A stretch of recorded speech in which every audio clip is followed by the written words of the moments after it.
श्रीगुरुभ्यो नमः। हरि ओम। नरसिंहोऽखिलाज्ञानमतध्वान्तदिवाकरः जयत्यन्तसज्ञानशक्तिपयोनिधिः अभ्रमं भङ्गरहितं मजडं विमलं सदा आनन्दतीर्थमतुलं भजेतापत्रयापहं सत्याविघ्नकराब्जोत्थान् पञ्चाशद्वर्षपूजकान् सत्यप्रमोदतीर्थार्यान् नौमिन्यायसुधारतान् आपादमौलिपर्यन्तं गुरूणामाकृतिं स्मरेत तेन विघ्नाः प्रणश्यन्ति सिद्ध्यन्ति च मनोरथाः शुभान् ध्यायन्ति कामान् गुरुदेवप्रसादजान् इतरान् आत्मपापोत्थान् तेषां विद्या फलिष्यति। हरि ओಂ श्री गुरुभ्यो नमः। ಶ್ರೀ ಸತ್ಯಾತ್ಮತೀರ್ಥ ಗುರುಭ್ಯೋ ನಮಃ. ಯಾವುದೇ ಒಂದು ಕ್ಷೇತ್ರಗಳಿಗೆ ನಾವು ಹೋಗುವಾಗ ಬೆಳಿಗ್ಗೆ ಹೇಳಿದಂತೆ ಆ ಕ್ಷೇತ್ರದ ಮಹತ್ವ ಏನು ಅಂತ ತಿಳ್ಕೊಂಡು ನಾವು ಹೋಗ್ಬೇಕು. ಯಾವುದೋ ಒಂದು ಅಡಿಗೆ ಮಾಡ್ತೀರಿ, ಅಡಿಗೆ ಮಾಡುವಾಗ ಅಡಿಗೆಗೆ ಏನು ಹಾಕಬೇಕು ಅಂತ ಗೊತ್ತಿಲ್ಲದೆ ಇದ್ರೆ ಹೇಗೆ ಅಡಿಗೆ ಮಾಡೋದು? ಚಪಾತಿ ಮಾಡಬೇಕು ಅಂತ ಆಸೆ, ಚಪಾತಿಗೆ ಏನು ಹಾಕ್ತಾರಂತ ಗೊತ್ತಿಲ್ಲ, ಚಪಾತಿ ಮಾಡೋದು ಹೇಗೆ? ಹಾಗೆ ಬಹಳ ಖರ್ಚು ಮಾಡಿ ನಾವು ಬಂದಿರೋದೆಲ್ಲ ದಕ್ಷಿಣ ದೇಶದಿಂದ, ಅಂದ್ರೆ ಪ್ರಾಯ ಮ್ಯಾಪ್ನಲ್ಲಿ ತುಂಬಾ ಕೆಳಗಿರೋದೇ ತಮಿಳುನಾಡು, ಕೇರಳ, ಅಲ್ಲಿಂದ ತುಂಬಾ ಮೇಲಿನವರೆಗೂ ಬಂದು ಇಲ್ಲಿ ಉಳಿದ ನಾನಾ ತರಹದ ಶಾಪಿಂಗು ಇವೆಲ್ಲ ಸರಿ ಲೌಕಿಕವಾದದ್ದು. ಆದ್ರೆ ಆಧ್ಯಾತ್ಮಿಕವಾಗಿ ಮುಖ್ಯವಾಗಿ ನಾವೆಲ್ಲ ಮನಸ್ಸಲ್ಲಿ ಅಂದ್ಕೊಂಡು ಬಂದದ್ದೇ ಹರಿದ್ವಾರ, ಗಂಗಾ ಸ್ನಾನ, ಬದರಿ, ನರನಾರಾಯಣನ ದರ್ಶನ. ಈ ಬದರಿಯ ಮಹಿಮೆಯನ್ನ ತಿಳಿದೇನೆ ನಮಗದ್ರಲ್ಲಿ ಆದ್ರ ಬರಲ್ಲ.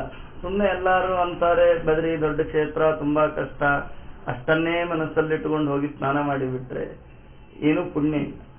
ಅಂದ್ರೆ ಪುಣ್ಯ ಇಲ್ಲ ಅಂತಲ್ಲ, ನಾನು ತುಂಬಾ ಗಳಿಸ್ಬೋದಾಗಿತ್ತು, ತುಂಬಾ ಸ್ವಲ್ಪ ತಗೊಂಡು ಹೋದಾಗತ್ತೆ. ನನ್ನ ಶಕ್ತಿ ಒಂದು ಬೆಟ್ಟದಷ್ಟು ಪುಣ್ಯವನ್ನ ತಗೊಂಡು ಹೋಗೋದು, ಆದ್ರೆ ನಾನೊಂದು ಸಣ್ಣ ಕಲ್ಲನ್ನ ತಗೊಂಡು ನನ್ನ ಪರ್ಸಲ್ಲಿ ಹಾಕೊಂಡು ಹೋದ್ರೆ ಅದು ಎಷ್ಟು ಲಾಸ್, ನಷ್ಟ. ಹಾಗೆ ಆ ಕ್ಷೇತ್ರದ ಮಹಿಮೆಯನ್ನ ತಿಳಿದೇನೆ ಆ ಕ್ಷೇತ್ರದಲ್ಲಿ ಸುಮ್ಮನೆ ಎಲ್ಲಾರು ಸ್ನಾನ ಮಾಡೋ ಹಾಗೆ ಒಂದ್ಸಾರಿ ಮುಳುಗಿ ಚಳಿ ಚಳಿ ಅಂತ ನಡಿಗೆ ಅಯ್ಯೋ ಏನ್ ಚಳಿ ಇದೆಯಲ್ಲ ಅಂತ ಮಾತಾಡೋದೇ ಜಾಸ್ತಿ ಆಗಿ ಒಂದ್ ಕ್ಯೂನಲ್ಲಿ ಹಾಗೆ ಒಂದ್ಸರಿ ನಾರಾಯಣನ್ ನೋಡಿ ಕೆನ್ನೆ ಬಡ್ಕೊಂಡು ಬಂದು ಬಿಟ್ರೆ ಹೆಚ್ಚು ಪುಣ್ಯ ಇಲ್ಲ. ಪುಣ್ಯ ಇಲ್ಲ ಅಂತ ಹೇಳಲ್ಲ, ಅದು ಬಹಳ ಯೋಗ ಇದ್ದಾಗ ಮಾತ್ರ ಆ ಯಾತ್ರೆಯನ್ನ ಮಾಡ್ಲಿಕ್ಕೆ ಸಾಧ್ಯ. ಆದ್ರೆ ಇನ್ನೂ ತುಂಬಾ ಪಡಿಬಹುದಾಗಿತ್ತಲ್ಲ, ನಾವು ಬೇಕಾದಷ್ಟು ತಿಳ್ಕೊಂಡು ಅನುಸಂಧಾನ ಮಾಡಿ ಅವುಗಳನ್ನ ಮಾಡ್ಲಿಕ್ಕೆ ಸಾಧ್ಯ ಇತ್ತು. ಅದೆಲ್ಲವನ್ನ ಸುಮ್ಮನೆ ಬಿಟ್ಟು ಬೇರೆ ಜನಗಳೆಲ್ಲ ಮಾಡುವಂತೆ ಮುಳುಗಾಕಿ ಬಂದ್ರೆ, ಈಗ ನಾವು ನೋಡಿದ್ವಿ ಸುಮ್ಮನೆ ಮುಳುಗ್ತಾರೆ, ಕೆಲವರು ಹಿಂಗ್ ಮುಳುಗ್ತಾರೆ, ಕೆಲವರು ಉಲ್ಟಾ ಮುಳುಗ್ತಾರೆ. ಏನ್ ಸುಮ್ಮನೆ ಆಟ, ಅದೊಂದು ಹಿಂಗ್ ಮುಳುಗಾಕೋದೊಂದು ಆಟ ಅಷ್ಟೇ. ಆಟ ಆಡ್ಲಿಕ್ಕೆ ಮುಳುಗಿದ್ರೆ ಪ್ರಯೋಜನ ಇಲ್ಲ. ಈಗ ಹೇಳಿದಂತೆ ಅನುಸಂಧಾನ ಮಾಡಿ ಮುಳುಗಿದಾಗ ಒಂದು ಪುಣ್ಯ ಇದೆ. ಆ ದೃಷ್ಟಿಯಿಂದ ಬದರಿ ಕ್ಷೇತ್ರದ ಮಹಿಮೆಯನ್ನ ಒಂದು 15-20 ನಿಮಿಷ ತಿಳಿಯೋ ಪ್ರಯತ್ನವನ್ನ ಮಾಡೋಣ. ಬದರಿ ಮಹಾತ್ಮ್ಯವನ್ನ ಶ್ರವಣ ಮಾಡಬೇಕಾದ್ರೆ ಈ ಕ್ಷೇತ್ರದ ಮಹಿಮೆಯನ್ನ ನೀವು ಎಲ್ಲೇ ಕೂತು ಶ್ರವಣ ಮಾಡ್ರಿ. ಬದರಿ ಕ್ಷೇತ್ರದ ಮಹಿಮೆಯನ್ನ ಎಲ್ಲೇ ಕುಳಿತು ಶ್ರವಣ ಮಾಡಿದರೂ ಸಾಕು, ಆ ಮನುಷ್ಯ ಮುಕ್ತನಾಗ್ತಾನಂತ. ಆ ಕ್ಷೇತ್ರದ ಮಹಿಮೆಯನ್ನ ಕೇಳಿದ್ರೆ, ಇನ್ನಲ್ಲಿ ಹೋದಾಗ ಮಹಿಮೆಯಲ್ಲಿ ಹೇಳಿದ್ದನ್ನ ಅನುಸಂಧಾನ ಮಾಡಿದ್ರೆ ಇನ್ನೇನು, ಯಾವುದೇ ಊರಲ್ಲಿ ಕೂತು ಬದರಿ ಕ್ಷೇತ್ರದ ಮಹಿಮೆಯನ್ನ ಶ್ರವಣ ಮಾಡಿದ್ರೆ ಸಾಕಂತ. ಅದರಿಂದ ಅವನು ಮುಕ್ತನಾಗ್ತಾನೆ, ಎಲ್ಲಾ ಪಾಪಗಳು ಪರಿಹಾರ ಆಗತ್ತೆ. ಆದ್ದರಿಂದಾಗಿ ಬಹಳ ಮುಖ್ಯವಾಗಿ ಬದರಿ ಕ್ಷೇತ್ರದ ಮಹಿಮೆಯನ್ನ ಶ್ರವಣ ಮಾಡೋದ್ರಿಂದ ಕಲಿಯ ದೋಷ ಪರಿಹಾರ ಆಗತ್ತಂತ. ನಮ್ಮಲ್ಲೆಲ್ಲ ಕಲಿಯ ದೋಷ ಇದೆ, ಈ ಕಲಿಯ ದೋಷ ಪರಿಹಾರ ಆಗತ್ತಂತ. ಹೀಗಾಗಿ ಕಲಿಯಿಂದ ಮನಸ್ಸು ಕೊಳೆಯಾಗಿದೆ. ಇದರಲ್ಲಿ ಒಂದು ಮಾತು ಬರುತ್ತೆ ಶುಕನಾಸೋಪದೇಶದಲ್ಲಿ, ಏನು ಅಂದ್ರೆ ಶಾಸ್ತ್ರಜಲ ಪ್ರಕ್ಷಾಳನ ನಿರ್ಮಲಾಪಿ ಬುದ್ಧಿ ಕಾಲುಷ್ಯಮುಪಯಾತಿ ಅಂತ. ನಮ್ಮ ಮನಸ್ಸು ಎಷ್ಟು ಬೇಗ ಕೊಳೆಯಾಗತ್ತೆ ಅಂದ್ರೆ ದಿನಾ ಶಾಸ್ತ್ರವೆಂಬ ನೀರಿನಿಂದ ತೊಳಿಬೇಕಂತಿದಂತ. ತೊಳೆದು 2ನೇ ಕ್ಷಣಕ್ಕೆ ಕೊಳೆ ಆಗತ್ತಂತ. ಅಂದ್ರೆ ಈಗ ಪುರಾಣ ಕೇಳ್ತಾ ಇದ್ದೀವಿ, ಮುಗಿದು 4ನೇ ಕ್ಷಣಕ್ಕೆ ನಮ್ಮ ಮನಸ್ಸು ಕೊಳೆ ಆಗೋಗತ್ತಂತ, ಗಲೀಜಾಗತ್ತಂತ. ಆದ್ದರಿಂದಾಗಿ ಮೇಲಿಂದ ಮೇಲೆ ಈ ಶಾಸ್ತ್ರವೆಂಬ ನೀರಿನಿಂದ ಮನಸ್ಸನ್ನ ಸ್ವಚ್ಛ ಮಾಡ್ತಾನೇ ಇರಬೇಕು. ಬದರಿ ಕ್ಷೇತ್ರದ ಮಹಿಮೆಯನ್ನ ಕೇಳಿದ್ರೆ ಅಂತಹ ಆ ಕಲಿಯ ಮಲ ಪರಿಹಾರ ಆಗತ್ತೆ, ಕಲಿಯ ದೋಷ ಪರಿಹಾರ ಆಗತ್ತೆ ಎನ್ನುವುದಾಗಿ ಹೇಳ್ತಾರೆ. ಇಲ್ಲಿ ಸ್ವತಃ ಭಗವಂತ ತಾನು ಸಾಲಿಗ್ರಾಮ ರೂಪದಲ್ಲಿ ಇದ್ದು ಎಲ್ಲರಿಗೆ ಅನುಗ್ರಹವನ್ನ ಮಾಡ್ತಾ ಇದ್ದಾನೆ. ಆ ನಾರಾಯಣನ ರೂಪನೂ ಅಷ್ಟು ಸ್ಪಷ್ಟವಾಗಿ ನಮಗೆ ಕಾಣಲ್ಲ, ಸಣ್ಣ ಶಿಲಾ ಆದ್ದರಿಂದಾಗಿ ಬಹಳ ಸ್ಪಷ್ಟವಾಗಿ ಕಾಣಲ್ಲ. ಅದರಲ್ಲಿ ಏನಿದೆ ಆ ಶಿಲಾದಲ್ಲಿ ಅನ್ನೋದನ್ನ ಮೊದಲು ತಿಳ್ಕೊಂಡ್ಬಿಡೋಣ. ಏನಿದೆ ಅಂದ್ರೆ ಹಸ್ತದ್ವಂದ್ವಗ ಚಕ್ರ ಶಂಕರು ಶಿರಂ ವೃತ್ತೋರು ಮಧ್ಯಸ್ಫುರತ್ ರಕ್ತೋತ್ಥಾನ ಕರಾರವಿಂದಯುಗಳಂ ಪದ್ಮಾಸನಸ್ಥಂ ಪ್ರಭುಂ ವಿಶ್ವಜ್ಞಾರದ ಮುಖ್ಯ ಯೋಗಿನಿಕರೈಹಿ ಸಂಸೇವ್ಯಮಾನಂ ಸುಧಾ ಈಕ್ಷಾಕ್ಷಾಲಿತ ಭಕ್ತ ಕಿಲ್ವಶಮಿಷಂ ನಾರಾಯಣಂ ಚಿಂತಯೇ. ಈ ಶ್ಲೋಕದಲ್ಲಿ ಆ ಬದ್ರೀನಾರಾಯಣನ ರೂಪ ಇದು ಹೇಗಿದೆ ಅಂತ ಹೇಳ್ತಾರೆ. ಬದ್ರೀನಾರಾಯಣನ ರೂಪ ಇದು ಹೇಗಿದೆ ಅಂತ ಹೇಳ್ತಾರೆ. ಎರಡು ಹಸ್ತಗಳಿರುವಂತಹ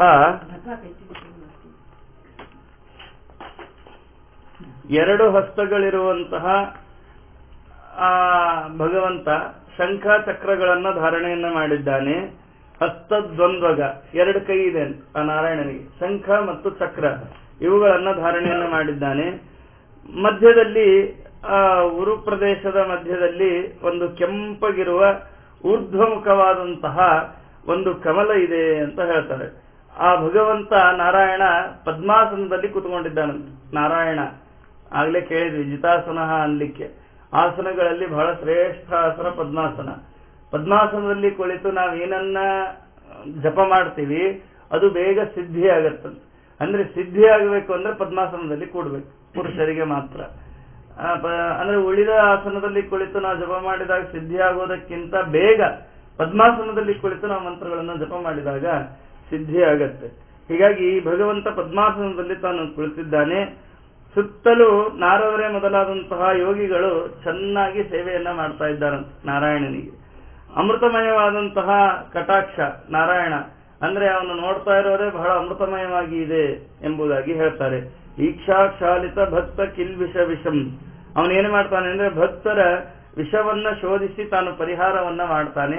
ಅಂತಹ ನಾರಾಯಣನನ್ನ ಸ್ಮರಣೆಯನ್ನ ಮಾಡಬೇಕು ಎಂಬುದಾಗಿ ಆ ನಾರಾಯಣನ ರೂಪದ ಚಿಂತನೆಯನ್ನ ಹೇಳ್ತಾ ಇದ್ದಾರೆ. ಇದಾದ ಮೇಲೆ ಈ ಬದ್ರಿ ಕ್ಷೇತ್ರದಲ್ಲಿ ಮೊದಲು ಹೋದ ತಕ್ಷಣ ನಾವು ನೋಡೋದೇ ಒಂದು ಏನು ಅಂದ್ರೆ ಆ ತಪ್ತಕುಂಡ. ಆ ಚಳಿಗೆ ಬಿಸಿನೀರು ಬೇಕು. ಕೆಲವರಿಗೆ ಈ ತಪ್ತಕುಂಡ ಬೇರೆ, ಅದು ಮನೆಯಲ್ಲೇ ಇರುತ್ತೆ. ಕಾಫಿ ಹೋದ ತಕ್ಷಣ ಅದಲ್ಲ, ತಪ್ತಕುಂಡ, ಅಲ್ಲಿ ಸ್ನಾನ ಮಾಡಬೇಕಲ್ಲ. ಎಷ್ಟು ವಿಚಿತ್ರ ನೋಡ್ರಿ ಪ್ರಕೃತಿಯ ಸೃಷ್ಟಿ. ಅಷ್ಟು ಚಳಿಯಲ್ಲಿ ಆ ನೀರು ಕುದೀತಾ ಇರುತ್ತೆ ಯಾವಾಗಲೂ. ಅದು ಬಹಳ ಆಶ್ಚರ್ಯವಾದದ್ದು.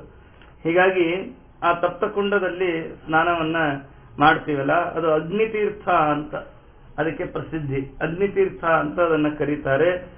ಅಲ್ಲಿ ಸ್ನಾನ ಮಾಡೋದ್ರಿಂದ ಬರೀ ನಮ್ ಚಳಿ ಹೋಗುತ್ತೆ ಅಂತ ಅಲ್ಲಿ ಸ್ನಾನ ಮಾಡೋದಲ್ಲ, ಅಲ್ಲಿ ಸ್ನಾನವನ್ನ ಮಾಡಿದ್ರೆ ಎಲ್ಲಾ ಪಾಪಗಳು ಪರಿಹಾರ ಆಗುತ್ತಂತೆ. ಸರ್ವ ಪಾಪಗಳಿಂದ ಪರಿಹಾರವನ್ನ ಹೊಂದುತ್ತಾನೆ ಅಂತ ಹೇಳ್ತಾರೆ. ಅದಕ್ಕೊಂದು ದೃಷ್ಟಾಂತ ಕೊಡ್ತಾರೆ. ಹೇಗೆ ಈ ಬಂಗಾರ ತಾನು ಬೆಂಕಿಯಲ್ಲಿ ಹಾಕಿದಾಗ ಅದರ ಶುದ್ಧಿ ಗೊತ್ತಾಗತ್ತೆ, ಅಂದ್ರೆ ಅದರ ಹೊಲಸೆಲ್ಲ ಹೋಗತ್ತೆ.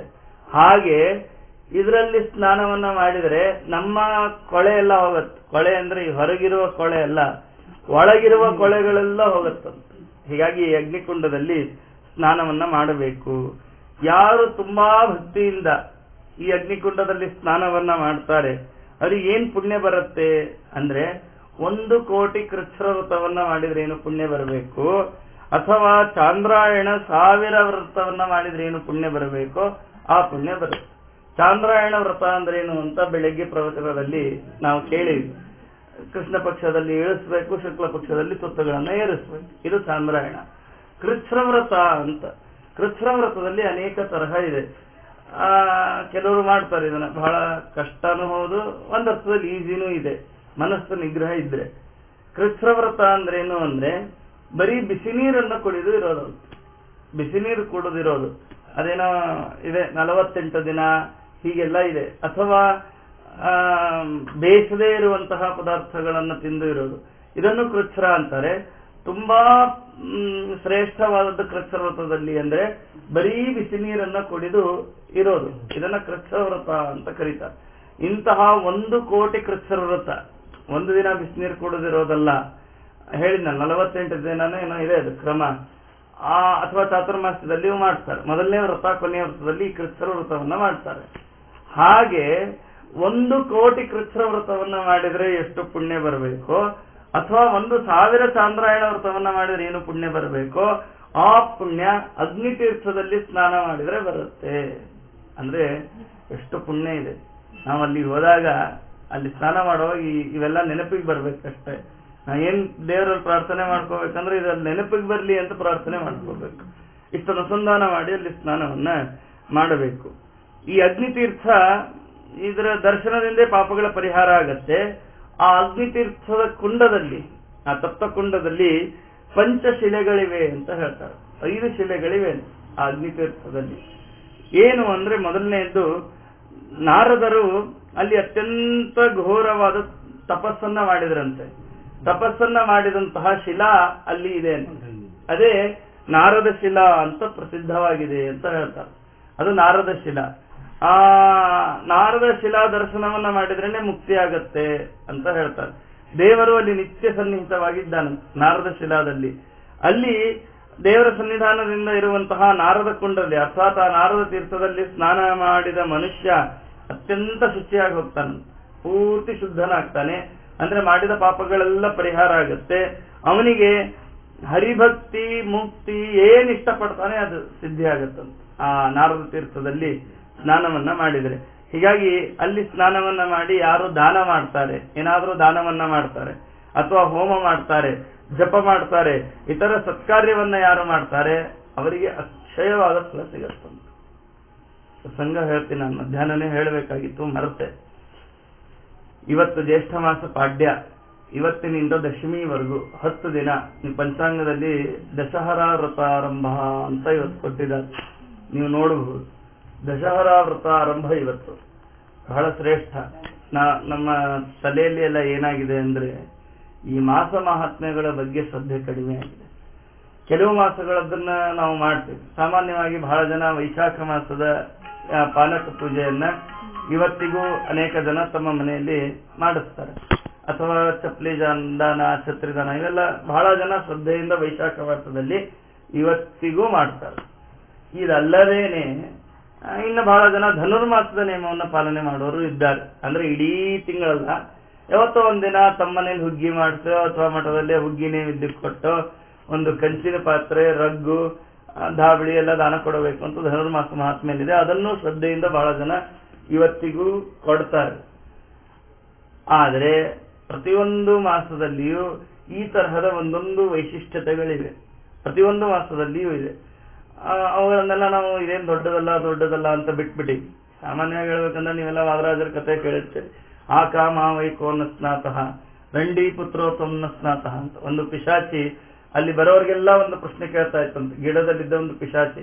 ಆ ಕಾಮ ವೈಕೋನ ಸ್ನಾತಃ ಅಂತ. ಯಾರಿಗೆ ಉತ್ತರ ಗೊತ್ತಿಲ್ಲ ಅವ್ರನ್ನ ತಿಂದು ಬಿಡ್ತಾ ಇತ್ತಂತೆ. ವಾದರಾಜರು ಬಂದ್ರಂತ, ವಾದರಾಜರಿಗೆ ಕೇಳಿತಂತೆ ಆ ಕಾಮ ವೈಕೋನ ಸ್ನಾತಃ ಅಂತ. ವಾದರಾಜರು ಉತ್ತರ ಕೊಡ್ತಾರೆ, ರಂಡಿ ಪುತ್ರೋತ್ತಮ್ನ ಸ್ನಾತಃ ಅಂತ. ಯಾಕಾಮ ವೈಕೋನ ಸ್ನಾತಃ ಅಂದ್ರೆ ಆಷಾಢ, ಕಾರ್ತಿಕ, ಮಾಘ, ವೈಶಾಖ, ಈ 4 ತಿಂಗಳಲ್ಲಿ ಬೆಳಿಗ್ಗೆ ಬೇಗ ಸ್ನಾನ ಮಾಡಬೇಕು. ಸೂರ್ಯೋದಯಕ್ಕಿಂತ ಮೊದಲೇ ಸ್ನಾನವನ್ನ ಮಾಡಬೇಕು. ಯಾರು ಸ್ನಾನ ಮಾಡೋದಿಲ್ಲ ಅವರು ಪಿಶಾಚಿಗಳಾಗ್ತಾರೆ ಅಂತ ವಾದರಾಜರು ಅದನ್ನು ಹೇಳಿದ್ರು. ನಾವು ಚೆನ್ನೈಯಲ್ಲಿದ್ದವರಿಗೆ ಕಾರ್ತಿಕದಲ್ಲೂ ಮಾಡಬಹುದು, ಧನುರ್ಮಾಸದಲ್ಲೂ ಮಾಡಬಹುದು. ನಮಗ ಒಂದು ದೊಡ್ಡ ಯೋಗ, ಆದ್ರೆ ಮಾಡಲ್ಲ, ಅದು ದುರ್ಯೋಗ ಅಷ್ಟೇ. ಯಾವ ಮಾಸದಲ್ಲೂ ಚಳಿ ಆಗಲ್ಲ. ಏನ್ ಧನುರ್ಮಾಸದಲ್ಲಿ ಒಂದು ತಮ್ಗೆ ಹಾಕೋಬೇಕಾದ್ರೆ ಸ್ವಲ್ಪ ಅಳಗ್ದಂಗ ಆಗ್ಬೋದು, ಅದನ್ನ ಬಿಟ್ರೆ ಏನ್ ತುಂಬಾ ಚಳಿ ಏನ್ ಧನುರ್ಮಾಸದಲ್ಲೂ ನಮಗೆ ಆಗಲ್ಲ. ಹೀಗಾಗಿ ಎಲ್ಲಾ ಮಾಸಗಳಿಗೂ ಒಂದೊಂದು ವಿಶೇಷತೆಗಳಿವೆ. ಹಾಗೆ ಜ್ಯೇಷ್ಠ ಮಾಸದಲ್ಲಿ ಈ ದಶಹರಾ ವ್ರತ ಬಹಳ ಮುಖ್ಯ. ಇದರ ಬಗ್ಗೆ ತುಂಬಾ ವಿಸ್ತಾರವಾಗಿದೆ, ನನಗೂ ನೆನಪಿಲ್ಲ ಅಷ್ಟು. ಆದ್ರೆ ಏನು ಈ ದಶಹರಾ ವ್ರತ ಅಂತ ಹೇಳ್ತೀನಿ. ಇವತ್ತಿನಿಂದ ದಶಮಿಯವರೆಗೆ ದಿನ ನಮ್ಮ ಯೋಗ್ಯತೆಗೆ ಏನು ಆಗತ್ತೋ ಅದನ್ನ 10 ಸಂಖ್ಯೆಯಲ್ಲಿ ಬ್ರಾಹ್ಮಣರಿಗೆ ದಾನ ಮಾಡಬೇಕು. ಉದಾಹರಣೆಗೆ ಈಗ ಮಾವಿನ ಹಣ್ಣು ಸಿಗತ್ತೆ, 10 ಮಾವಿನ ಹಣ್ಣು ಬ್ರಾಹ್ಮಣರಿಗೆ ದಾನ ಮಾಡೋದು. ಸಪೋಟ ಸಿಗತ್ತೆ, ದಾನ ಮಾಡೋದು. ಯೋಗ್ಯತೆ ದೊಡ್ಡದಿದ್ರೆ ಬಹಳ ಜನ ಮಾಡ್ತಾರೆ. 10 ಬಂಗಾರ ತುಳಸಿ ದಾನ ಮಾಡ್ತಾರೆ, ಬೆಳ್ಳಿ ತುಳಸಿ ದಾನ ಮಾಡ್ತಾರೆ. ಹೀಗೆ ದೇವರ ನೈವೇದ್ಯಕ್ಕೆ ವಿಶೇಷವಾಗಿ ಬ್ರಾಹ್ಮಣರಿಗೆ ಈ 10 ಒಟ್ಟು ಏನ್ ಕೊಡ್ತಿರೋ 10 ಸಂಖ್ಯೆಯಲ್ಲಿ ಕೊಡಬಹುದು. 10 ಪದಾರ್ಥ ಅಲ್ಲ, ಏನ್ ಕೊಡ್ತೀರಿ ಅದನ್ನ 10 ಸಂಖ್ಯೆಯಲ್ಲಿ ಕೊಡೋದು. ಹಣ್ಣು ಕೊಟ್ರೆ 10 ಅಥವಾ ಕಾಯಿ ಕೊಟ್ರೆ 10, ಹೀಗೆ ದಶಹರ ವ್ರತ ಅಂತ. ಏನಿದ್ರ ಲಾಭ ಅಂದ್ರೆ 10 ವಿಧವಾದ ಪಾಪಗಳನ್ನ ನಾವು ಮಾಡ್ತೀವಿ ಅಂತ. ಈ 10 ವಿಧವಾದ ಪಾಪಗಳನ್ನ ಅಂದ್ರೆ 10 ಇಂದ್ರಿಯಗಳು, ಈ 10 ಇಂದ್ರಿಯಗಳಿಂದ ನಾವು ಪಾಪ ಮಾಡ್ತೀವಿ. ಈ 10 ವಿಧವಾದ ಪಾಪಗಳನ್ನ ಈ 10 ದಿನದಲ್ಲಿ 10 ಸಂಖ್ಯೆಯಾಗಿ ನಾವು ದಾನ ಮಾಡಿದರೆ ಆ ಪಾಪಗಳೆಲ್ಲ ಪರಿಹಾರ ಆಗತ್ತೆ ಅಂತ ಜ್ಯೇಷ್ಠಮಾಸ ಮಹರ್ಷಿಯಲ್ಲಿ ಈ ಒಂದು ಮಾತನ್ನ ನಾವು ಕೇಳ್ತೀವಿ. ಹೀಗಾಗಿ ಅಂತೂ ಈ ನಾರದ ತೀರ್ಥದಲ್ಲಿ ಯಾರು ಸ್ನಾನವನ್ನ ಮಾಡ್ತಾರೆ, ಅವರು ಜಪ ಮಾಡ್ತಾರೆ, ಹೋಮ ಮಾಡ್ತಾರೆ, ಅದೆಲ್ಲವೂ ಅಕ್ಷಯವಾಗತ್ತಂತೆ. ನೀವು ಒಮ್ಮೆ ಸ್ನಾನ ಮಾಡಿದ್ರು ಅದು ಅಕ್ಷಯ, ಅಂದ್ರೆ ಸ್ನಾನ ಮಾಡೋದು ಅಕ್ಷಯ ಆಗಲ್ಲ, ಪುಣ್ಯ ಅಕ್ಷಯ ಆಗತ್ತೆ. ಆಮೇಲೆ ಏನಾದ್ರೂ ಜಪ ಮಾಡಿದ್ರೆ ಅಕ್ಷಯ ಆಗತ್ತೆ, ದಾನ ಮಾಡಿದ್ರೆ ಅಕ್ಷಯ ಆಗತ್ತೆ. ನೀರೊಳಗೆ ಇಳಿದೆ ಅದನ್ನೇ ಹೇಳ್ತಾರೆ, ಆ ತೀರ್ಥದಲ್ಲಿ ಅಂತ ಬರೀತಾರೆ. ನಾರದ ತೀರ್ಥದಲ್ಲಿ ಇಳಿದು ಜಪ ಮಾಡಿದರೆ, ಅಲ್ಲಿದ್ದಾಗೆ ದಾನ ಮಾಡಿದರೆ, ಅಥವಾ ತುಂಬಾ ಹತ್ತಿರ ಇದ್ರೂ ಅದು ತೀರ್ಥದಲ್ಲಿದ್ದಾಗೇನೆ. ನಿಮ್ಮ ಮನೆ ಇಲ್ಲಿದೆ, ನೀವು ಫೋನ್ ಮಾಡ್ತೀರಿ, ಬಂದೆ ನಿಮ್ಮ ಮನೆಯಲ್ಲೇ ಇದ್ದೀನಿ ಅಂತೀನಿ. ಅಂದ್ರೇನು, 1-2 ಮನೆ ದೂರ ಇರ್ತೀನಿ ನಾನು, ನಿಮ್ಮ ಮನೆಯಲ್ಲೇ ಇದ್ದೀನಿ ಅಂತ ವ್ಯವಹಾರ ಮಾಡಿದ್ರೆ. ತುಂಬಾ ಸಮೀಪ ಇದ್ರು ಅದು ತೀರ್ಥದ ಲೆಕ್ಕವೇ. ಹಾಗೆ ನಾರದ ತೀರ್ಥ ಮೇಲೆ ಬಂದು ದಡದಲ್ಲಿ ದಾನ ಮಾಡಿದ್ರು ಆ ಪುಣ್ಯ ಇದೆ. ಇದು ಮೊದಲನೇ ಇದ್ದು, ಆ ಅಗ್ನಿಕುಂಡದಲ್ಲಿ ಇರುವ ಮೊದಲನೇ ಶಿಲಾ. ಇನ್ನು 2ನೇ ಶಿಲಾ ವೈನತೆಯ ಶಿಲಾ ಅಂತ ಆ ಅಗ್ನಿಕುಂಡದಲ್ಲಿ ಇದೆ ಅಂತ ಹೇಳ್ತಾರೆ. ವೈನತೆಯ ಅಂದ್ರೆ ಗರುಡ, ವಿನುತೆಯ ಮಗ, ಆದ್ದರಿಂದ ವೈನತೆಯ ಅಂತ. ಗರುಡನ ಶಿಲಾ ಇದು ಬಹಳ ಮಂಗಲಪ್ರದವಾದಂತ. ನೋಡ್ರಿ, ಅಗ್ನಿಕುಂಡದಲ್ಲಿ ಇಷ್ಟಿದೆ, ಅಲ್ಲಿ ಗರುಡ ಭಾರೀ ದೊಡ್ಡ ತಪಸ್ಸನ್ನ ಮಾಡಿದ್ದಂತ. ಯಾಕೆ ಗರುಡ ತಪಸ್ ಮಾಡ ಅಂದ್ರೆ, ನಿಮಗೆ ಕಥೆ ಗೊತ್ತಿರಬಹುದು. ಈ ವಿನುತ ಮತ್ತು ಕದ್ರು ಇವರಿಬ್ಬರು ಕೂಡ ಸವತಿಯರು, ಕಶ್ಯಪರ ಹೆಂಡತಿಯರು. ಇವರಿಬ್ಬರಿಗೂ ಮಕ್ಕಳಾಗಿರಲ್ಲ. ಕಶ್ಯಪರ ಸೇವೆಯನ್ನ ಮಾಡ್ತಾರೆ. ಕಶ್ಯಪರು ವಿಶೇಷವಾದ ಅನುಗ್ರಹವನ್ನ ಮಾಡಿ ಗರ್ಭಧಾನವನ್ನ ಮಾಡ್ತಾರೆ. ಇಬ್ರು ಗರ್ಭವತಿಯರಾಗ್ತಾರೆ. ಇಬ್ರು ಅಂದ್ರೆ ಪಕ್ಷಿ ಅಲ್ಲ, ಆದ್ರಿಂದ ವಿನುತಾನು ಪಕ್ಷಿ. ಅಂಡ ಇಡ್ತಾಳೆ, ಮೊಟ್ಟೆ ಇಡ್ತಾಳೆ. 2 ಮೊಟ್ಟೆಯನ್ನ ವಿನುತ ಇಡ್ತಾಳೆ, 1000 ಮೊಟ್ಟೆಯನ್ನ ಕದ್ರು ಇಡ್ತಾಳೆ. ಆ 1000 ಮೊಟ್ಟೆಗಳು 500 ವರ್ಷಕ್ಕೆ ಒಡೆದು ಮರಿಯಾಗತ್ತೆ, 1000 ಹಾವುಗಳಾಗತ್ತೆ. ನೋಡ್ರಿ, ಅವಳು 1000 ಮೊಟ್ಟೆ, ಇವಳು 2 ಮೊಟ್ಟೆ ವಿನುತ, 1000 ಹಾವುಗಳು ಹುಟ್ಟಿ ಬಿಡ್ತು. ಇವಳಿಗೆ ತಾನಿಟ್ಟ ಮೊಟ್ಟೆಗಳು ಇನ್ನೂ ಒಡಿಲೇ ಇಲ್ಲಲ್ಲ, ಮರಿಗಳು ಹೊರಗೆ ಬರ್ಲಿಲ್ಲಲ್ಲ ಅಂತ ತುಂಬಾ ಆತಂಕ ಆಗಿ ಏನ್ ಮಾಡ್ತಾಳೆ, 1 ಮೊಟ್ಟೆಯನ್ನು ಒಡೆದು ಬಿಡ್ತಾಳೆ.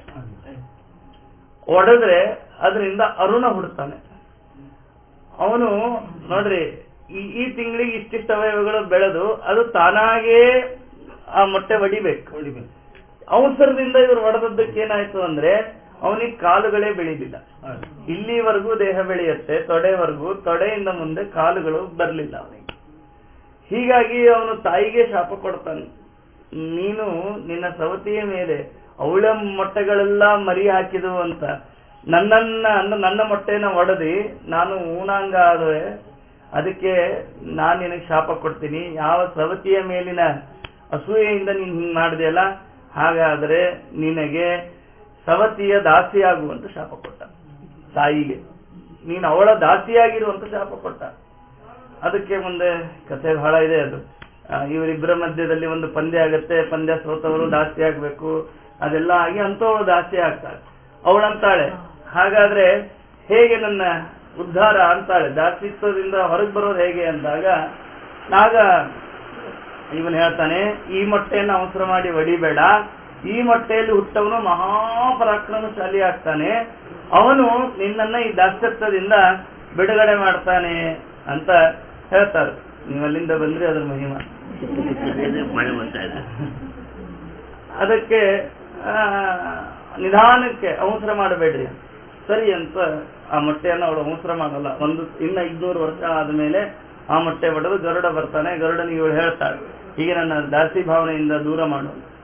ಆಗ ಕದ್ರು ಅಂತಾಳೆ, ಒಂದು ವೇಳೆ ನಿಮ್ಮ ಅಮ್ಮ ದಾಸ್ಯ ಭಾವನೆಯಿಂದ ದೂರ ಆಗಬೇಕು ಅಂದ್ರೆ ಅಮೃತ ತಂದು ನನ್ನ ಮರಿಗಳಿಗೆಲ್ಲ ಉಣಿಸು ಅಂತ. ಆಗ ಗರುಡ ಇಂದ್ರನ ಜೊತೆ ಜಗಳಾಡಿ ಅಮೃತ ಪಾತ್ರೆಯನ್ನ ತರ್ತಾನೆ. ತರುವಾಗ ಸುಮ್ಮನೆ ಪ್ರಸಂಗ ಹೇಳ್ತೀನಿ, ನಾವು ಮೊನ್ನೆ ಹೊಳೆ ನರಸೀಪುರಕ್ಕೆ ಹೋಗಿದ್ದಲ್ಲ, ಅಲ್ಲಿ ಒಂದು ಹೇಮಾವತಿ ನದಿ ಇದೆ. ಆ ಗರುಡ ಅಮೃತವನ್ನ ತರುವಾಗ 1 ಹನಿ ಅಮೃತ ಆ ಹೇಮಾವತಿ ನದಿಯಲ್ಲಿ ಬಿದ್ದಿದೆ. ಅದನ್ನು ಹೇಳ್ತಾರೆ, 1 ಹನಿ ಅಮೃತ ಬಿದ್ದಿದೆ. ಹೀಗಾಗಿ ಆ ಗರುಡಾಮೃತವನ್ನ ತಂದು ಅದನ್ನ ಬಿಡಿಸ್ಬೇಕು. ಈ ಬಿಡಿಸೋಕ್ಕಿಂತ ಮೊದಲು, ತಾಯಿಯ ದಾಸತ್ವವನ್ನು ಬಿಡಿಸೋದಕ್ಕಿಂತ ಮೊದಲು ಒಂದು ತಪಸ್ಸು ಮಾಡ್ದ ಗರುಡ. ತನ್ನ ತಾಯಿಯ ದಾಸತ್ವವನ್ನು ಬಿಡಿಸ್ಲಿಕ್ಕೆ ಒಂದು ತಪಸ್ಸು ಮಾಡ್ದ.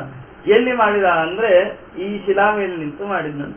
ಅದಕ್ಕೆ ಅದನ್ನ ಗರುಡ ಶಿಲಾ ಅಂತ ಕರೀತಾರೆ ಅಂತ. ನೋಡ್ರಿ, ಇದೆಲ್ಲ ನೆನಪಾಗ್ಬೇಕಂತೆ. ಅಲ್ಲಿ ಅತ್ಯಂತ ತೀವ್ರವಾದ ತಪಸ್ಸನ್ನ ಮಾಡಿದ್ನಂತೆ. ದೇವರ ದರ್ಶನ ಮಾಡಬೇಕು ಅಂತ ಹೇಳಿ 30,000 ವರ್ಷ ತಪಸ್ಸನ್ನ ಮಾಡಿದ್ದಾನಂತ ಗರುಡ. ಆ ಶಿಲಾ ಮೇಲೆ ನಿಂತು 30,000 ವರ್ಷ. ಅದಾದ ಮೇಲೆ ದೇವರ ಪ್ರತ್ಯಕ್ಷನಾಗಿ ತಾನಂತಾನಂತೆ, ನೀನು ದೈತ್ಯ ಸಂಘದಿಂದ ಅಜೇಯತ್ವವನ್ನ ಪಡೆದು ನಿನ್ನ ತಾಯಿಯನ್ನ ನೀನು ಉದ್ಧಾರ ಮಾಡು. ಅಷ್ಟೇ ಅಲ್ಲ, ನಿನ್ನನ್ನ ಕಂಡ್ರೆ ನಾಗಗಳೆಲ್ಲ ಭಯ ಪಡ್ತಾವೆ ಇನ್ನು ಮೇಲೆ ಅಂತ ದೇವರು ತಾನು ಆಶೀರ್ವಾದವನ್ನ ಮಾಡಿ ಅನುಗ್ರಹವನ್ನ ಮಾಡಿದ್ದಾನೆ. ಈ ತಪಸ್ಸನ್ನ ಮಾಡ್ಲಿಕ್ಕೆ ನೀನು ಈ ಶಿಲೆ ಮೇಲೆ ನಿಂತಿದ್ಯಲ್ಲ, ಹೀಗಾಗಿ ಈ ಶಿಲೆಗೆ ನಿನ್ನ ಹೆಸರೇ ಬರಲಿ ಅಂತ ದೇವರು ಆ ಹೆಸರನ್ನ ಕೊಟ್ಟನಂತೆ. ಅದಕ್ಕೆ ಆ ಶಿಲೆಗೆ ವೈನತೆಯ ಶಿಲಾ ಅಂತ ಹೆಸರು ಎನ್ನುವುದಾಗಿ ಹೇಳ್ತಾರೆ. ಹೀಗಾಗಿ ಆ ಪಂಚಗಂಗೆಯಲ್ಲಿ ಯಾರು ಸ್ನಾನವನ್ನ ಮಾಡಿ ದೇವ ಋಷಿ ಪಿತೃಗಳಿಗೆ ತರ್ಪಣವನ್ನ ಕೊಡ್ತಾರೆ, ಅವರು ಆ 3 ಋಣದಿಂದ ಮುಕ್ತರಾಗ್ತಾರೆ ಎನ್ನುವುದಾಗಿ ಹೇಳ್ತಾರೆ. ಮುಕ್ತರಾಗಿ ಬ್ರಹ್ಮಲೋಕದಿಂದ ಅವರಿಗೆ ಮತ್ತೆ ಪುನರಾವೃತ್ತಿ ಇಲ್ಲ, ಅಂದ್ರೆ ಬ್ರಹ್ಮಲೋಕಕ್ಕೆ ಹೋಗ್ತಾರೆ, ಮತ್ತೆ ಪುನರಾವೃತ್ತಿ ಆಗೋದಿಲ್ಲ. ಆದ್ದರಿಂದಾಗಿ ಅದು ಬಹಳ ಶ್ರೇಷ್ಠವಾದದ್ದು ಎನ್ನುವುದಾಗಿ ಹೇಳ್ತಾರೆ. ಹೀಗಾಗಿ ಅಂದಿನಿಂದ ಆ ತೀರ್ಥ ಪಾಪ ವಿನಾಶನ ತೀರ್ಥ ಅಂತೂ ಪ್ರಸಿದ್ಧಿ ಆಯಿತು. ನಮ್ಮೆಲ್ಲ ಪಾಪಗಳನ್ನ ಪರಿಹಾರ ಮಾಡೋದು. ಇದು ಎರಡನೇದ್ದು. ಪಂಚಗಂಗಾ ಹೇಳಿದೆ, 2 ಆಯ್ತು. ಇನ್ನು 3ನೇದು ವಾರಾಹಿ ಶಿಲಾ ಅಂತ. ಇದೆಲ್ಲ ತತ್ವಕುಂಡದಲ್ಲೇ ಇದೆ. ವಾರಾಹಿ ಶಿಲಾ ಇದು ದೇವರು ಹಿರಣ್ಯಾಕ್ಷರನ್ನ ಸಂಹಾರ ಮಾಡಿ ಭೂಮಿಯನ್ನ ಸಮುದ್ರದಿಂದ ತಾನು ಮೇಲೆ ತಂದು ಶಿಲಾರೂಪದಿಂದ ಆಕ್ರಮಿಸಿಕೊಂಡು ಆ ಶಿಲೆ ಮೇಲೆ ನಿಂತಿದ್ದಾನ. ಅದಕ್ಕೆ ಅದನ್ನ ವಾರಾಹಿ ಶಿಲಾ ಎನ್ನುವುದಾಗಿ ಕರೀತಾರೆ. ಅಲ್ಲಿಯೂ ಯಾರು ವಾರಾಹ ಶಿಲೆಯನ್ನ ಯಾರು ಭಕ್ತಿಯಿಂದ ಪೂಜೆ ಮಾಡ್ತಾರೆ ಅವರಿಗೆ ಯಾವತ್ತೂ ದುರ್ಗತಿ ಆಗೋದಿಲ್ಲ ಅಂತ ಹೇಳ್ತಾರೆ. ಅಂದ್ರೆ ಬೇಕಾದಷ್ಟು ಪುಣ್ಯ ಮಾಡಿದ್ರು ಒಮ್ಮೊಮ್ಮೆ ಪ್ರಾರಬ್ಧದಿಂದ ಏನೋ ಆಗಿಬಿಡ್ತಾರೆ, ದುರ್ಗತಿಯನ್ನ ಹೊಂದುತ್ತಾರೆ. ಬೇಕಾದಷ್ಟು ಮಾಡಿರ್ತಾರೆ ಸಾಧನೆ, ಏನೋ ಪ್ರಾರಬ್ಧದಿಂದ ದುರ್ಗತಿ ಬರುತ್ತೆ. ಆ ತರಹದ ದುರ್ಗತಿ ಆಗೋದಿಲ್ಲ ಯಾರು ವಾರಾಹಿ ಶಿಲೆಯನ್ನ ಅಲ್ಲಿ ಸ್ನಾನವನ್ನ ಮಾಡಿ ಅದರ ಸ್ಮರಣೆಯನ್ನ ಮಾಡ್ತಾರೆ. ಇನ್ನು 4ನೇದು ನಾರಸಿಂಹ ಶಿಲಾ ಅಂತ. ಇರೋ ಮತ್ತೊಂದು ಶಿಲಾ. ಈ ನಾರಸಿಂಹ ಶಿಲಾ ಅಂದ್ರೆ ಹಿರಣ್ಯಕಶಿಪುವನ್ನು ಸಂಹಾರ ಮಾಡಿ ನರಸಿಂಹ ರೂಪಿಯಾದಂತಹ ಭಗವಂತ ತಾನು ಶಿಲಾರೂಪದಿಂದ ಅಲ್ಲಿ ಬಂದು ನಿಂತನು. ಪ್ರಹ್ಲಾದರಾಜನಿಗೆ ಪಟ್ಟಾಭಿಷೇಕ ಎಲ್ಲ ಮಾಡ್ಲಿಕ್ಕೆ ಬ್ರಹ್ಮದೇವರಿಗೆ ಆಜ್ಞೆ ಮಾಡಿ ಎಲ್ಲಿ ಹೋದ್ರು ನರಸಿಂಹದೇವರು? ಭಾಗವತದಲ್ಲಿ ನರಸಿಂಹದೇವರ ಚರಿತ್ರೆ ಬರುತ್ತೆ. ಪ್ರಹ್ಲಾದರಾಜನನ್ನ ವರ ಕೊಡ್ತಾರೆ ಪ್ರಹ್ಲಾದರಾಜನಿಗೆ. ಮುಂದೆ ನಾನು ಅದನ್ನ ಪ್ರಾಯ ನಾಳೆ ನಾಡಿದ್ದು ಬೆಳಿಗ್ಗೆ ಬರುತ್ತೆ ಸಪ್ತಮ ಸ್ಕಂದ, ಅಲ್ಲಿ ಹೇಳ್ತೀನಿ. ಆಮೇಲೆ ನರಸಿಂಹದೇವರು ಏನಾದ್ರು ಅಂತ ಇಲ್ಲ. ಈ ನೋಡ್ರಿ, ಕೃಷ್ಣಾವತಾರದಲ್ಲಿ ಕೃಷ್ಣ ಪರಂಧಾಮಕ್ಕೆ ಹೋದ ಅಂತ ಇದೆ. ರಾಮಾಯಣದಲ್ಲಿಯೂ ರಾಮ ತಾನು ತನ್ನ ಲೋಕಕ್ಕೆ ಹೋದ ಅಂತ ಇದೆ. ನರಸಿಂಹಾವತಾರದಲ್ಲಿ ನರಸಿಂಹದೇವರು ತಾವು ಅವತಾರ ಮಾಡಿ ಮುಂದೆಲ್ಲಿ ಹೋದ್ರು? ಕಂಬದಿಂದ ತಾವು ಪ್ರಾದುರ್ಭವಿಸಿ ಹಿರಣ್ಯಕಶಿಪುವನ್ನು ಸಂಹಾರ ಮಾಡಿ ಮುಂದೆಲ್ಲಿ ಹೋದ್ರು ಅಂತ ಇಲ್ಲ. ಎಲ್ಲಿ ಹೋದ್ರು ಅಂದ್ರೆ ನರಸಿಂಹದೇವರು ಇಲ್ಲಿ ಬಂದು ಶಿಲಾರೂಪವಾಗಿ ನಿಂತರು. ಅದಕ್ಕೆ ಅದನ್ನ ನಾರಸಿಂಹ ಶಿಲಾ ಎನ್ನುವುದಾಗಿ ಕರೀತಾರೆ. ನರಸಿಂಹದೇವರ ಕೋಪ ಈ ಶಿಲಾಕ್ಕೆ ಬಂದ ಮೇಲೆ ಶಾಂತ ಆಯ್ತು.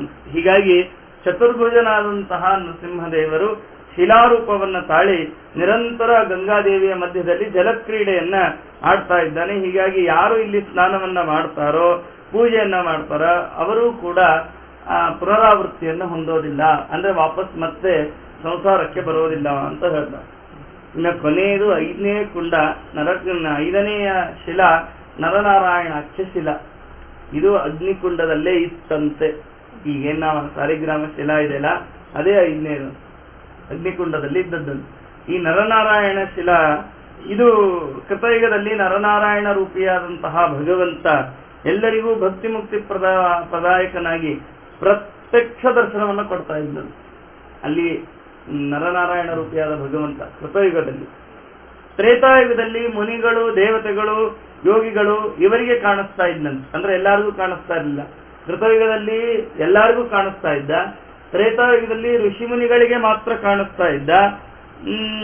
ಮುಂದೆ ದ್ವಾಪರ ಯುಗದಲ್ಲಿ ತಾನು ಕೇವಲ ಜ್ಞಾನಯೋಗದಿಂದ ಮಾತ್ರ ಕಾಣಿಸಿಕೊಳ್ತಾ ಇದ್ನು. ಅಂದ್ರೆ ಋಷಿಮುನಿಗಳಿಗೂ ಸುಮ್ಮನೆ ಕಾಣಿಸ್ತಾ ಇರಲಿಲ್ಲ, ಜ್ಞಾನಯೋಗದಿಂದ ಕಾಣಿಸಿಕೊಳ್ತಾ ಇದ್ನು ದ್ವಾಪರ ಯುಗದಲ್ಲಿ.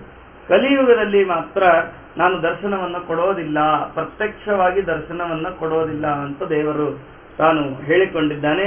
ಒಂದು ವೇಳೆ ನಿಮಗೆ ಈ ವಿಷಯದಲ್ಲಿ ಶ್ರದ್ಧೆ ಇಲ್ಲದೆ ಹೋದರೆ ನೀವು ನಂಬಬೇಡ್ರಿ ಅಂತ ಹೇಳ್ತಾರೆ. ನಂಬದೇ ಇದ್ರೆ ಬಹಳ ದೊಡ್ಡ ಅನರ್ಥ. ಶ್ರದ್ಧೆ ಇದ್ದರೆ ಈ ವಿಷಯವನ್ನ ನಂಬ್ರಿ. ಅಂದ್ರೆ ಒಂದೊಂದು ಯುಗಕ್ಕೂ ನಾನು ದರ್ಶನ ಕೊಡುವ ರೀತಿ ವ್ಯತ್ಯಾಸ ಆಗ್ತಾ ಬಂತು. ಕೃತಯುಗದಲ್ಲಿ ಎಲ್ಲರಿಗೂ, ತ್ರೇತಾಯುಗದಲ್ಲಿ ಋಷಿಮುನಿಗಳಿಗೆ, ದ್ವಾಪರ ಯುಗದಲ್ಲಿ ಬರೀ ಜ್ಞಾನಯೋಗದಿಂದ, ಕಲಿಯುಗದಲ್ಲಿ ಯಾವ ಯೋಗವೂ ಇಲ್ಲ. ಆದ್ರೆ ಬಟ್ ಶಿಲಾನೇ ಕಾಣೋದಿಲ್ಲಲ್ಲ ಅಂತಂದ್ರೆ ಅದಕ್ಕಾಗಿ ಬ್ರಹ್ಮಾದಿ ದೇವತೆಗಳಿಗೆ ದೇವರು ಆಜ್ಞೆಯನ್ನ ಮಾಡಿದಂತೆ ನಾರದ ಕುಂಡದ ದೆಸೆಯಿಂದ ನನ್ನ ಆ ಶಿಲೆಯನ್ನ ಎತ್ತಿ ನೀವು ಹೊರಗೆ ತೆಗೆದು ವಿದ್ಯುಕ್ತ ಪ್ರಕಾರವಾಗಿ ಪೂಜೆಯನ್ನ ಮಾಡಿ ಪ್ರತಿಷ್ಠಾಪನೆಯನ್ನ ಮಾಡ್ರಿ ಅಂತ ಹೇಳಿದ್ನಂತೆ. ಅಂದ್ರೆ ಈ ನರನಾರಾಯಣ ಏನು ಈಗ ನಾವು ನೋಡುವ ಶಿಲಾ ಇದೆಯಲ್ಲ, ಅಗ್ನಿತೀರ್ಥದಲ್ಲಿ ಇರ್ತದು. ಅದನ್ನ ಬ್ರಹ್ಮಾದಿ ದೇವತೆಗಳು ತೆಗೆದು ಆ ಮಂಟಪದಲ್ಲಿ ಪ್ರತಿಷ್ಠಾಪನೆಯನ್ನ ಮಾಡಿದ್ದಾರೆ. ಯೋಚನೆ ಮಾಡಿರಿ, ಬ್ರಹ್ಮದೇವರು ಪ್ರತಿಷ್ಠಾಪನೆ ಮಾಡಿದ್ರೆ ಏನು ಸನ್ನಿಧಾನ ಅದರಲ್ಲಿ ಇರಬೇಕು. ಯಾರೋ ಪೂಜೆ ಮಾಡ್ತಾರೆ, ಸ್ವೆಟರ್ ಹಾಕೊಂಡು ಪೂಜೆ ಮಾಡ್ತಾರೆ, ಅವೆಲ್ಲ ಏನು ಸಂಬಂಧ ಇಲ್ಲ. ಬ್ರಹ್ಮದೇವರು ಪೂಜೆ ಮಾಡಿ ಹೋಗಿದ್ದಾರೆ ಅಂದ್ರೆ ಅದರಲ್ಲಿ ತುಂಬಾ ಸನ್ನಿಧಾನ ಇದೆ, ವಿಶಿಷ್ಟವಾದ ಸನ್ನಿಧಾನ ಇದೆ. ಹೀಗಾಗಿ ಅದರ ಬಗ್ಗೆ ಯೋಚನೆ ಮಾಡುವ ಹಾಗೂ ಇಲ್ಲ. ಮುಂದೆ ಇನ್ನೂ ಮಜಾ ಇದೆ ಇದ್ರ ಬಗ್ಗೆ ನೀವು ಕೇಳಬೇಕಾದ ಏನು ಅಂದ್ರೆ, ದೇವತೆಗಳು ವೈಶಾಖ ಮಾಸದಲ್ಲಿ ತಮ್ಮ ನಿಜಲೋಕಕ್ಕೆ ಹೋಗ್ತಾರಂತೆ. ವೈಶಾಖ ಮಾಸದವರೆಗೂ, ವೈಶಾಖದಿಂದ ಕಾರ್ತಿಕದವರೆಗೆ ಮನುಷ್ಯರು ಪೂಜೆ ಮಾಡ್ತಾರಂತೆ. ಕಾರ್ತಿಕದಿಂದ ವೈಶಾಖದವರೆಗೆ ದೇವತೆಗಳೇ ದಿನಾ ಪೂಜೆ ಮಾಡ್ತಾರಂತೆ. ಅಂದ್ರೆ ಅಲ್ಲಿ 6 ತಿಂಗಳು ಪೂಜೆ ನಿಂತೋಯ್ತು ಹೇಗೆ ಅಂತ ಇಲ್ಲ. ಅಂದ್ರೆ ಪ್ರತಿಮಾದಿಗಳು ಬಹಳ ದಿನ ಪೂಜೆ ನಿಂತ್ರೆ, ಸಾಮಾನ್ಯವಾಗಿ ಬೇರೆ ಗುಡಿಗಳಲ್ಲಿ ಎಲ್ಲ 2-3 ತಿಂಗಳು ಪೂಜೆ ನಿಂತ್ರೆ ಪುನಃ ಕುಂಭಾಭಿಷೇಕ ಎಲ್ಲ ಮಾಡಬೇಕು, ಮಾಡಿ ಅಲ್ಲಿ ಸನ್ನಿಧಾನವನ್ನ ತರಬೇಕು. ಮತ್ತಿಲ್ಲಿ 6 ತಿಂಗಳು ಪೂಜೆ ಆಗತ್ತೆ, 6 ತಿಂಗಳು ಬಾಗಿಲು ಹಾಕ್ಬಿಡ್ತಾರಲ್ಲ, ಪೂಜೆನೇ ಆಗಲ್ಲ ಅಂತ ಇಲ್ಲ. ಇನ್ನು 6 ತಿಂಗಳು ಕಾರ್ತೀಕದಿಂದ ವೈಶಾಖದವರೆಗೆ ದೇವತೆಗಳೇ ಬಂದು, ಯಾರು ಬ್ರಹ್ಮಾದಿ ದೇವತೆಗಳು ದಿನಾ ಬಂದು ಪೂಜೆ ಮಾಡ್ತಾರಂತ. ಅಷ್ಟು ಶ್ರೇಷ್ಠವಾದದ್ದು ಆ ನರನಾರಾಯಣ ಶಿಲಾ ಎನ್ನುವುದಾಗಿ ಹೇಳ್ತಾರೆ. ಹೀಗಾಗಿ ಇಲ್ಲಿ ಯಾರು ಭಕ್ತಿಭಾವದಿಂದ ಪೂಜೆಯನ್ನ ಮಾಡ್ತಾರೆ, ಜಪತಪಾದಿಗಳನ್ನ ಮಾಡ್ತಾರೆ, ಅತ್ಯಂತ ಅನಂತ ಪುಣ್ಯವನ್ನ ಅವರು ಹೊಂದುತ್ತಾರೆ. ಭಾರೀ ಪುಣ್ಯ ಇದೆ. ಹೀಗಾಗಿ ಬದರಿ ವಿಶಾಲ ಕ್ಷೇತ್ರದಲ್ಲಿ ಪುಣ್ಯಕರವಾದಂತಹ ಈ ಪಂಚಶಿಲೆ ಭಗವಂತನಿಂದ ವ್ಯವಸ್ಥಿತವಾಗಿ ಇದೆ ಅಂತ ಹೇಳ್ತಾರೆ. 4 ಅಲ್ಲಿಯೇ ಇದೆ, 1 ಮೇಲಿದೆ. 4 ಅಗ್ನಿ ತಪ್ತಕುಂಡದಲ್ಲಿಯೇ ಇವೆ. ವೈನತೆಯ ಶಿಲಾ, ವಾರಾಯ ಶಿಲಾ, ನರಸಿಂಹ ಶಿಲಾ ಮತ್ತು ಇನ್ನೊಂದು ಯಾವುದು ಮೊದಲನೇದ್ದು ಗರುಡ ಶಿಲಾ. ವೈನತೆಯ ಅಂದ್ರೇನೆ ಗರುಡ, ನಾರದ ಶಿಲಾ. ಈ 4 ತಪ್ತಕುಂಡದಲ್ಲಿ ಇದೆ. 1 ಶಿಲಾ ಮಾತ್ರ ಅಲ್ಲಿಂದ ಬ್ರಹ್ಮಾದಿ ದೇವತೆಗಳು ತೆಗೆದು ಮೇಲೆ ಪ್ರತಿಷ್ಠಾಪನೆ ಮಾಡಿದ್ದಾರೆ. ಪ್ರಾಯ ನನಗನ್ಸುತ್ತೆ ಆ 4 ಶಿಲಾ ಒಳಗಿರೋದ್ರಿಂದ ನಮಗೆ ಕಾಣಲ್ಲ. ಆದ್ರೆ ಅಲ್ಲಿ ಸ್ನಾನ ಮಾಡುವಾಗ ನಾವು ಈ ಅನುಸಂಧಾನವನ್ನ ನಿಶ್ಚಿತವಾಗಿ ಮಾಡಬೇಕು. ಬದರಿಯಲ್ಲಿ ನಾರಾಯಣನಿಗೆ ನೈವೇದ್ಯವನ್ನ ಮಾಡಿ 1 ತುತ್ತು ಊಟ ಮಾಡಿದರೂ ಸಾಕು, ನಮ್ಮ ದೇಹ ಶುದ್ಧಿ ಆಗುತ್ತೆ ಅಂತ. ಅಲ್ಲಿ ಜಾಸ್ತಿ ಊಟ ಹೋಗೋದೇ ಇಲ್ಲ, ಅದಕ್ಕೆ 1 ತುತ್ತು ಅಂದಿದ್ದಾರೆ ಅನ್ಸುತ್ತೆ. ಚಳಿಗೆ ಜಾಸ್ತಿ ಊಟ ಸೇರಲ್ಲ ಅಂತ 1 ತುತ್ತು ದೇವರಿಗೆ ನೈವೇದ್ಯ ಮಾಡಿ ಊಟ ಮಾಡಿದರೆ ಎಲ್ಲಾ ಪಾಪಗಳು ಹೊರಟೋಗುತ್ತಂತೆ. ಅಂದ್ರೆ ಅದು ಬಹಳ ದೊಡ್ಡ ಔಷಧಿ ಅಂತ ನಮ್ಮ ದೇಹದಲ್ಲಿರುವ ಪಾಪಗಳನ್ನ ಹೋಗ್ಲಿಕ್ಕೆ. ಇನ್ನು ಅಲ್ಲಿ ಕಪಾಲ ಮೋಚನ ಅಂತ ಒಂದು ತೀರ್ಥ ಇದೆ ಅಂತ ಹೇಳ್ತಾರೆ. ಆ ಕಪಾಲ ಮೋಚನ ತೀರ್ಥ ಪಾಪವನ್ನ ಪರಿಹಾರ ಮಾಡುತ್ತೆ. ಈ ತೀರ್ಥದ ಮಧ್ಯದಲ್ಲಿ ಪಾಪ ವಿಮೋಚಕ ಪಂಚಶಿಲೆಗಳಿವೆ ಅಂತ ಹೇಳ್ತಾರೆ. ಆ ಕಪಾಲ ಮೋಚನ ತೀರ್ಥದಲ್ಲಿ ಇನ್ನೂ ಅನೇಕ ತೀರ್ಥಗಳಿವೆ ಅಂತಾರೆ. ಈ ಬ್ರಹ್ಮದೇವರು ಒಮ್ಮೆ ಮಲಗಿ ನಿದ್ರೆಯನ್ನ ಮಾಡುವಾಗ ಬ್ರಹ್ಮದೇವರ ಮುಖದಿಂದ ವೇದಗಳು ಬರ್ತಾ ಇತ್ತು. ಅಂದ್ರೆ ಅವ್ರು ನಿದ್ದೆ ಮಾಡುವಾಗಲೂ ವೇದಗಳು ಅವರ ಮುಖದಿಂದ ಬಂತಂತ. ಅವಾಗ ಆ ವೇದವನ್ನ ಹೈಗ್ರೀವಾಸುರ ಅಪಹಾರ ಮಾಡ್ತಾನ. ಹೈಗ್ರೀವಾಸುರ ಅಂತ ಒಬ್ಬ ಅಸುರ. ಒಂದು ಸ್ಪಷ್ಟವಾಗಿ ತಿಳ್ಕೊಳ್ರಿ, ಎಷ್ಟು ಭಗವಂತನ ಹೆಸರಿನ ರೂಪಗಳಿವೆ ಅಷ್ಟು ದೈತ್ಯರಿದ್ದಾರೆ. ಅಂದ್ರೆ ಹೈಗ್ರೀವ ಅನ್ನೋದು ಒಂದು ಭಗವಂತನ ರೂಪ ಇದೆ. ಹೈಗ್ರೀವ ಅನ್ನೋ ಒಬ್ಬ ಅಸುರ ಇದ್ದಾನೆ. ಕೃಷ್ಣ ಅಂತ ಒಂದು ಭಗವದ್ ರೂಪ ಇದೆಯಲ್ಲ, ಕೃಷ್ಣ ಅಂತ ಒಬ್ಬ ದೈತ್ಯ ಇದ್ದಾನೆ. ಅದಕ್ಕೆ ಬರೀ ಕೃಷ್ಣಾರ್ಪಣ ಅನ್ನಬಾರದು. ಬರೀ ಕೃಷ್ಣಾರ್ಪಣ ಅಂದ್ರೆ ದೈತ್ಯರ ಪಾಲಾಗತ್ತಂತೆ. ಮತ್ತೇನ್ ಅನ್ಬೇಕು? ಭಾರತೀಯ ರಮಣ ಮುಖ್ಯ ಪ್ರಾಣಾಂತರ್ಗತ ಕೃಷ್ಣಾರ್ಪಣ ಅಂದಾಗ ದೇವರಿಗೆ ಸೇರತ್ತಂತೆ. ಒಂದೇ ರೋಡಲ್ಲಿ 2-3 ಜನ ಕೃಷ್ಣ ಇದ್ರು, ಇನ್ಶಿಯಲ್ ಹಾಕ್ತಿವೋ ಇದ್ವೋ, ವಿ ಕೃಷ್ಣ, ಜಿ ಕೃಷ್ಣ ಹಿಂಗೆಲ್ಲ ಹಾಕಿದ್ರೆ ಹೋಗತ್ತೆ ಕರೆಕ್ಟ್ ಆಗಿ. ಹಾಗೆಯೇ ದೈತ್ಯನೂ ಕೃಷ್ಣ, ದೇವರು ಕೃಷ್ಣ. ಮತ್ತೆ ಕೃಷ್ಣಾರ್ಪಣ ಅಂದ್ರೆ ಇವ್ರು ದೈತ್ಯರು ಕಾಯ್ತಾ ಇರ್ತಾರೆ, ತಗೊಂಡ್ಬಿಡ್ತಾರೆ. ಅದಕ್ಕೆ ಏನ್ ಮಾಡ್ಬೇಕಂದ್ರೆ ಸರಿಯಾದ ಇನಿಷಿಯಲ್ ಹಾಕ್ಬೇಕು. ಅದೇನು ಅಂದ್ರೆ ಭಾರತೀಯ ರಮಣ ಮುಖ್ಯ ಪ್ರಾಣ ಅಂತರ್ಗತ ಅನ್ನೋದೇ ಒಂದು ಇನಿಷಿಯಲ್. ಇದನ್ನ ಹಾಕಿ ಕೃಷ್ಣಾರ್ಪಣ ಅಂದಾಗ ಮಾತ್ರ ದೇವರಿಗೆ ಅದು ಸಮರ್ಪಿತವಾಗುತ್ತೆ. ಹೀಗಾಗಿ ಈ ಹೈಗ್ರೀವ ಎನ್ನುವ ಅಸುರ ವೇದಗಳನ್ನೆಲ್ಲ ಅಪಹಾರ ಮಾಡಿದ. ಆಗ ಬ್ರಹ್ಮದೇವರು ಭಗವಂತನನ್ನ ಪ್ರಾರ್ಥನೆ ಮಾಡಿದಾಗ ಭಗವಂತ ಮತ್ಸ್ಯರೂಪದಿಂದ ಪ್ರಾದುರ್ಭವಿಸಿ ಹೈಗ್ರೀವಾಸುರನನ್ನ ಸಂಹಾರ ಮಾಡಿ ಬ್ರಹ್ಮನಿಗೆ ವೇದಗಳನ್ನ ಹಿಂತಿರುಗಿ ಕೊಟ್ಟ. ಹೀಗಾಗಿ ಆ ತೀರ್ಥಕ್ಕೆ ಟೈಮಿಂಗಿಲ ತೀರ್ಥ ಅಂತ, ಇವೆಲ್ಲ ಎಲ್ಲಿದೆಯೋ ಗೊತ್ತಿಲ್ಲ, ಒಟ್ಟು ಬದರಿಯಲ್ಲಿ ಇದೆ ಅಂತ ಅಷ್ಟು ಅನುಸಂಧಾನ ಅಂತೂ ಮಾಡೋಣ. ಟೈಮಿಂಗಿಲ ತೀರ್ಥ ಅಂತ ಆ ತೀರ್ಥಕ್ಕೆ ಹೆಸರು ಎನ್ನುವುದಾಗಿ ಹೇಳ್ತಾರೆ. ಇನ್ನ ದೇವರು ಹೈಗ್ರೀವ ರೂಪದಿಂದ ವೇದಾಪಹಾರಿಗಳಾದಂತಹ ಮಧುಕೈಟವರು ಅವರನ್ನ ತಾನು ಸಂಹಾರ ಮಾಡಿ ಪುನಃ ಬ್ರಹ್ಮನಿಗೆ ವೇದಗಳನ್ನ ಕೊಟ್ಟಿದ್ದಾನೆ. ಹೀಗಾಗಿ ಆ ತೀರ್ಥವು ಸ್ನಾನ ಮಾತ್ರದಿಂದಲೇನೆ ನಮ್ಮ ಅಜ್ಞಾನವನ್ನ ಪರಿಹಾರ ಮಾಡುತ್ತೆ ಎನ್ನುವುದಾಗಿ ಹೇಳ್ತಾರೆ. ಹೀಗಾಗಿ ಮತ್ಸ್ಯ ತೀರ್ಥ, ಹೈಗ್ರೀವ ತೀರ್ಥ, ಹೀಗೆ ಎರಡೂ ತೀರ್ಥಗಳು ಅಂದ್ರೆ ಅವುಗಳಿಗೆ ಎರಡು ಹೆಸರಿದೆ. ಒಂದು ಮತ್ಸ್ಯ ತೀರ್ಥ, ಹೈಗ್ರೀವ ತೀರ್ಥ, ಇನ್ನೊಂದು ತೈಮಿಂಗಿಲ ತೀರ್ಥ ಅಂತ. ಆ ತೀರ್ಥದಲ್ಲಿ ಸ್ನಾನವನ್ನ ಮಾಡಬೇಕು ಎನ್ನುವುದಾಗಿ ಹೇಳ್ತಾರೆ. ಅಲ್ಲಿಯೇನೆ ಆಗ್ನೇಯದಲ್ಲಿ ಇಂದ್ರಪ್ರದ ಎನ್ನುವಂತಹ ಒಂದು ತೀರ್ಥ ಇದೆ ಅಂತೆ. ಎಲ್ಲಿದೆಯೋ ಗೊತ್ತಿಲ್ಲ, ಇವೆಲ್ಲ ಅಲ್ಲಿ ಇವೆ ಅಷ್ಟೇ. ಆದ ಅನುಸಂಧಾನ ಅಂತೂ ಮಾಡುವುದು. ಅಲ್ಲಿ ಯಾರು ಸ್ನಾನ ಮಾಡ್ತಾರೋ ಅವರು ಇಂದ್ರ ಪದವಿಯನ್ನ ಹೊಂದುತ್ತಾರೆ. ಅದರ ಹೆಸರೇ ಇಂದ್ರಪ್ರದ ತೀರ್ಥ ಅಂತ. ಅಲ್ಲಿ ಯಾರು ಸ್ನಾನ ಮಾಡ್ತಾರೋ ಇಂದ್ರ ಪದವಿಯನ್ನ ಹೊಂದುತ್ತಾರೆ. ಅಲ್ಲೇ ಮಾನಸೋದ್ಭವ ತೀರ್ಥ ಅಂತ ಮತ್ತೊಂದು ತೀರ್ಥ ಇದೆ ಅಂತ ಹೇಳ್ತಾರೆ.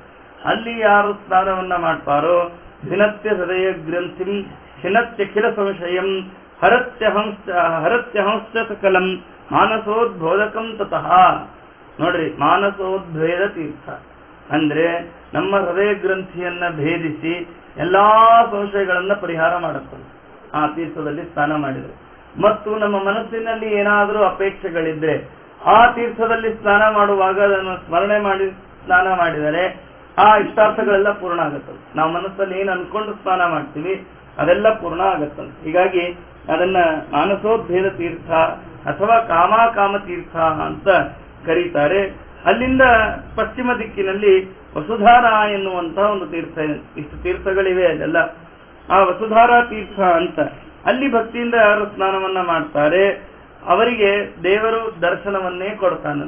ಅದು ಈಗಲೋ ಮುಂದೋ ಅದನ್ನ ಹೇಳಿಲ್ಲ, ಒಟ್ಟಾರೆ ದೇವರ ದರ್ಶನ ಆಗತ್ತಂತೆ. ಪ್ರತ್ಯಕ್ಷವಾಗಿ ದೇವರ ದರ್ಶನವನ್ನ ಅವರು ಮಾಡಿಕೊಳ್ತಾರೆ. ಅಲ್ಲಿಂದ ನೈಋತ್ಯದ ದಿಗ್ಭಾಗದಲ್ಲಿ ಪ್ರಭಾಸ, ಪುಷ್ಕರ, ಗಯಾ, ನೈಮಿಷ, ಅರಣ್ಯ ಎನ್ನುವಂತಹ ತೀರ್ಥಗಳು ಅಲ್ಲಿಯೇ ಇವೆ.